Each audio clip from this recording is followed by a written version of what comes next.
نحمدہ ونصلی علی رسولہ الکریم اما بعد فاعوذ باللہ من الشیطان الرجیم بسم اللہ الرحمن الرحیم۔ معزز سامعین، السلام علیکم ورحمۃ اللہ وبرکاتہ۔ رمضان سیریز کی 24ویں قسط کے ساتھ حاضر خدمت ہیں۔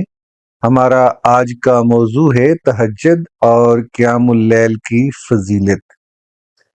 سامعین محترم، ہم رمضان المبارک کے آخری اور فیصلہ کن عشرے یعنی عشرہ نجات سے گزر رہے ہیں۔ ان آخری 10 دنوں کی راتیں بے پناہ فضیلتوں اور برکتوں کی حامل ہیں۔ دین اسلام میں رات کی عبادت کو بڑی اہمیت حاصل ہے، جسے شرعی اصطلاح میں قیام اللیل کہا جاتا ہے۔ قیام اللیل کا مطلب ہے اللہ کی رضا کے لیے رات کے وقت عبادت میں کھڑے ہونا۔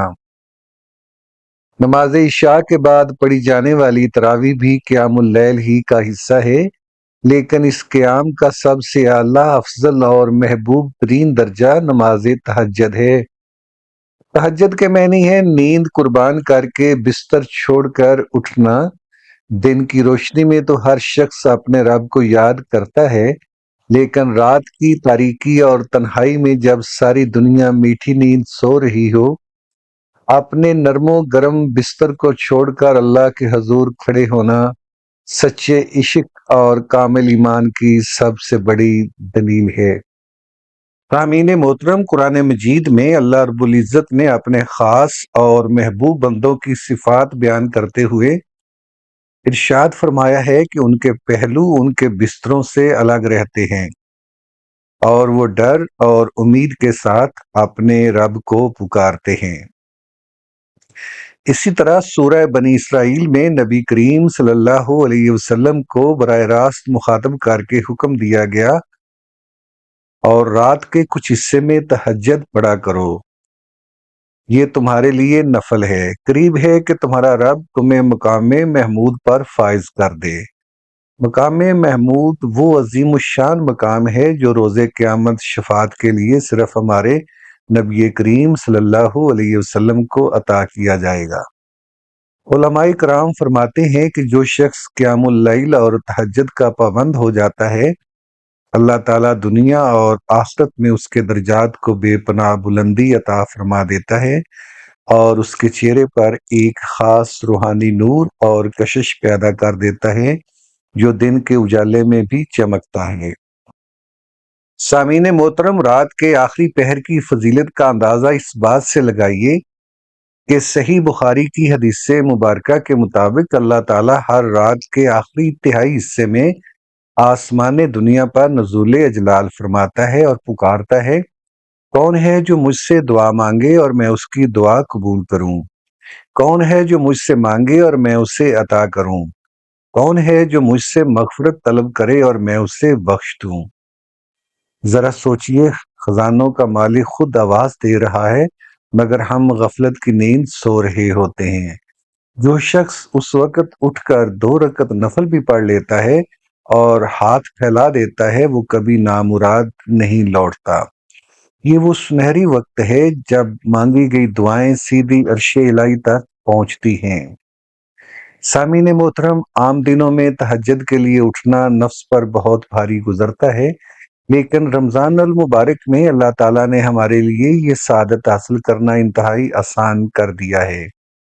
ہم سب سحری کھانے کے لیے تو اٹھتے ہی ہیں، اگر ہم سحری کے مقررہ وقت سے صرف 15 یا 20 منٹ پہلے اٹھنے کی عادت بنا لیں تو بآسانی وضو کر کے کم از کم 2 یا 4 رکعت تہجد ادا کر سکتے ہیں۔ ہمیں اس رمضان کے آخری عشرے میں یہ پکا عہد کرنا چاہیے کہ ہم اپنی سحری کا آغاز تہجد کی نماز سے کریں گے، تاکہ ہماری زندگیوں میں حقیقی روحانی انقلاب آ سکے۔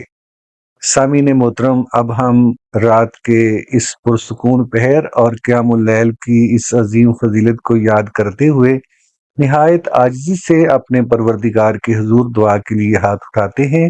آپ سب بھی سچے دل سے آمین کہیے گا۔ اے ہمارے غفور الرحیم اور مہربان رب، تیری بے پایہ رحمت اور تیری صفات کاملہ کے واسطے سے ہماری التجا ہے کہ ہمارے دلوں کو اپنی سچی محبت اور نور معرفت سے منور فرما دے۔ یا اللہ ہمیں سحر خیزی کی سعادت نصیب فرما اور تہجد کے پرنور وقت میں نرم بستروں کو چھوڑ کر تیرے حضور سجدہ ریز ہونے کی وہ میٹھی لذت عطا فرما جو تیرے مقرب بندوں کا حصہ ہے۔ اے رب ذوالجلال، تیرے کرم اور تیرے اسم اعظم کے واسطے آج دنیا بھر میں بالخصوص ایران اور جہاں جہاں مسلمان کفر و باطل کے سامنے سینہ سپر ہیں، انہیں غیبی فتح و نصرت اور شاندار کامیابی عطا فرما، مظلوم مسلمانوں کی حفاظت فرما اور اسلام کا بول بالا فرما۔ اے خزانوں اور رحمتوں کے مالک، جو طلبہ ان دنوں امتحانات دے رہے ہیں انہیں شاندار نمبروں سے کامیابی و کامرانی عطا فرما اور روشن مستقبل عطا فرما۔ اے خالق کائنات، جو جوڑے اولاد جیسی عظیم نعمت کے متلاشی ہیں، اپنی صفت خالق کے واسطے سے ان کی ویران گودوں کو نیک سالے اور آنکھوں کی ٹھنڈک بننے والی اولاد سے بھر دے۔ یا رب العزت، جو لوگ رزق کی تنگی اور معاشی پریشانیوں میں گھرے ہیں ان پر حلال، وافر اور بابرکت رزق کے دروازے کھول دے۔ یا اللہ، جو بیمار ہیں انہیں اپنے صفت شافی کے واسطے سے شفائے کاملہ عاجلہ عطا فرما۔ یا اللہ، ہمارے والدین پر اپنی خاص رحمت نازل فرما، ان کی مغفرت فرما اور انہیں دنیا و آخرت کی بھلائیاں نصیب فرما۔ ہماری تمام عبادات، روزوں اور رات کے قیام کو اپنی بارگاہ بے نیاز میں شرف قبولیت بخش کر جہنم کی آگ سے نجات اور جنت الفردوس کا پروانہ عطا فرما۔ آمین ثم آمین یا رب العالمین، وآخر دعوانا ان الحمد للہ رب العالمین۔ سامعین محترم، امید ہے کہ رمضان سیریز کی یہ 24ویں قسط آپ کو تہجد اور قیام اللیل کی اہمیت سمجھنے اور اس مبارک عمل کو اپنانے میں بھرپور مدد دے گی۔ اگر آپ کو یہ پیغام پسند آیا ہو تو اسے صدقہ جاریہ کی نیت سے اپنے دوستوں اور عزیزوں کے ساتھ ضرور شیئر کیجیے۔ انشاءاللہ اگلی قسط کے ساتھ بہت جلد دوبارہ حاضر خدمت ہوں گے۔ تب تک کے لیے اجازت دیجیے۔ اللہ حافظ۔